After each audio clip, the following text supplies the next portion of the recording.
Nagato is ironically another one of those characters that has very little time within the Naruto series. He's mainly seen through a figure named Pain, who throughout the series gains his notoriety of being this god amongst man, a powerful shinobi on his own level, and who no one has ever defeated in battle. Yet Pain is just a corpse puppet being controlled by a shinobi who is much more powerful and dangerous. Before we get into details of how strong he is, let's first look into his backstory, as it provides some details to his overall growth. So Nagato's story starts with his village being used as the epicenter for a massive war between nations. This caused him and others in the village to struggle for some time, leading to many casualties throughout this period. He states that during this time of war, he experienced two great pains, each of which serves as key points to his growth in power. His first experience of great pain is when he watched Leaf Shinobi kill both of his parents. When seeing this, it allowed Nagato to unlock the powers of the Rinnegan and kill both of the shinobi in a fit of rage.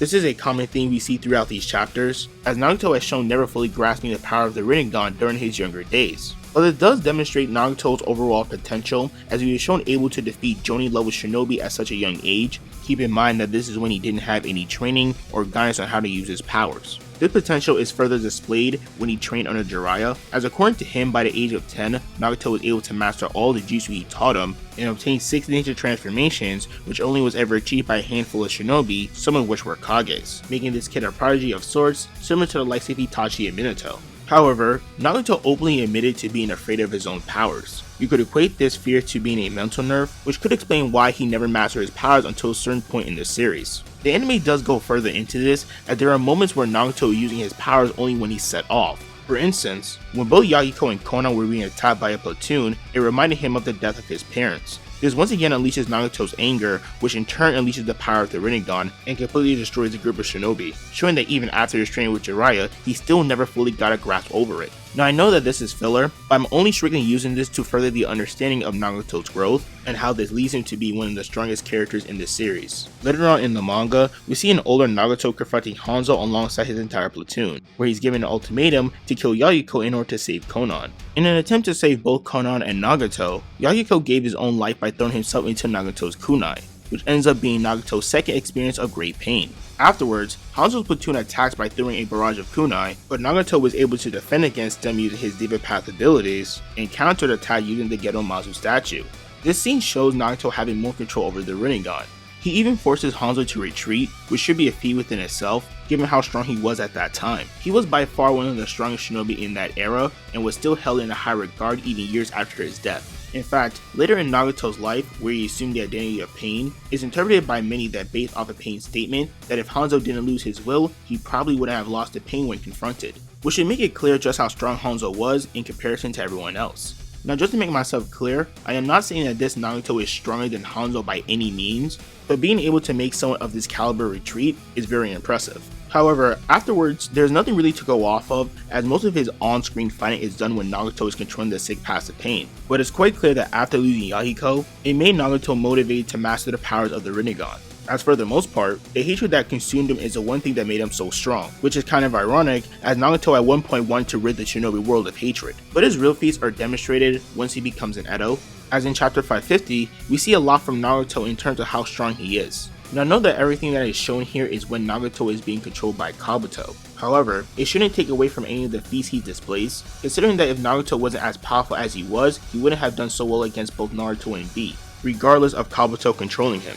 Now once Nagato recovers, he instantly forces Naruto and B into a corner. We see him use a forest level Shinran Tensei, which sends both of them flying. Afterwards, B reacts to Naruto being behind him, and then lands a version 2 lariat while being assisted by the Shinran Tensei. Understand that prior to this encounter with Nagato, B was confronted by A, where it shows B overpowering A's lightning cloak and lariat with his own lariat and base. It's also shown that A displayed to have taken some damage as well. However, people will say that B was mentally amped, trying to make this feat look less impressive. But many tend to overlook the fact that over time, as B and A were training, the goal for B was to get stronger so that he not only could match his power, but also surpass him. And this goal of his is what's being shown within this chapter, that B finally surpassed A. This is supported, as the last time we see A and B use a double lariat, B needed to amp himself with his version 1 cloak to match A's power, meaning that this killer B that's fighting Nagato should scale above the 4th Raikage. But even when amped by his version 2 state and assisted with the Shinran Tensei, Nagato sustains no damage from his lariat even in a nerfed state. This is even before absorbing these chakra to obtain a stronger body.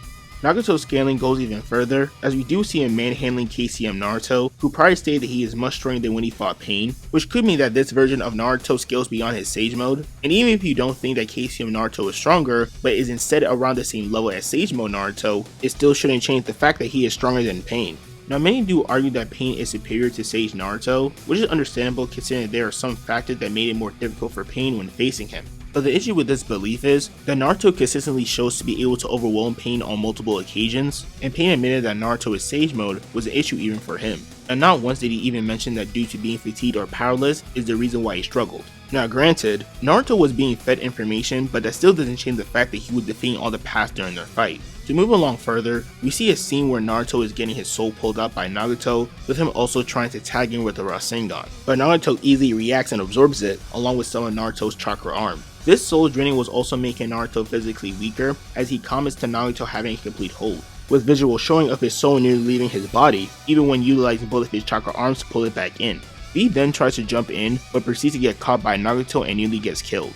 Both are shown to be overwhelmed by Nagato and his hacks, so much so that B tried providing pep talk to Naruto, reminding him about his tug of war with the Nine Tails. So from this, we can in fact conclude that Naruto and B skill below that of Nagato, as both were completely overpowered and had no real counters against him until Itachi stepped in and saved them. Nagato, also having mastered the Rinnegan, possesses even more abilities, stemming from soul snatching, absorbing chakra, and repelling attacks. Naruto even states that Nagato's moves and power are out of this world, which is a very fair statement to make, considering that these abilities once belonged to the Sage of Six Paths, so they do stem far from the realm of ordinary shinobi's abilities. But this should also bring a broader perspective on Nagato's overall power, as Naruto has knowledge of many different jutsus, such as the Susanoo, the Tail Beast Bomb, and his own Rasen Shuriken, yet still describes Nagato's powers as unbelievable. From this, we can gather that at least from Naruto's perspective, that he believes that Nagato's abilities outclasses everyone else's. This wouldn't be too much of a stretch, as around this time in this series, Naruto hasn't faced any other shinobi who possess such overwhelming abilities.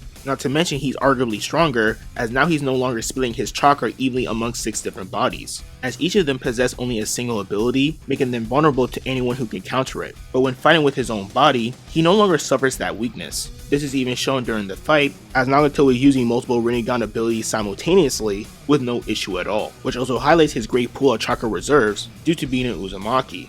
The only weakness that is shown is his lack of mobility due to suffering permanent damage to his legs when fighting against Hanzo, making Naruto incapable of fighting normally. As throughout the fight against B and Naruto, he is shown to be fighting very stationary while being aided by his summonings for movement, and in the anime, it shows Nagato reacting to Itachi's attack but wasn't able to dodge due to said mobility issues, making his lack of mobility a very consistent narrative throughout his short time in the series. Overall, Nagato's scaling and feats makes him one of the most powerful shinobis during the war arc. It's even mentioned on the back of Volume 58, which calls Nagato one of Kabuto's strongest Edos alongside Edo Itachi.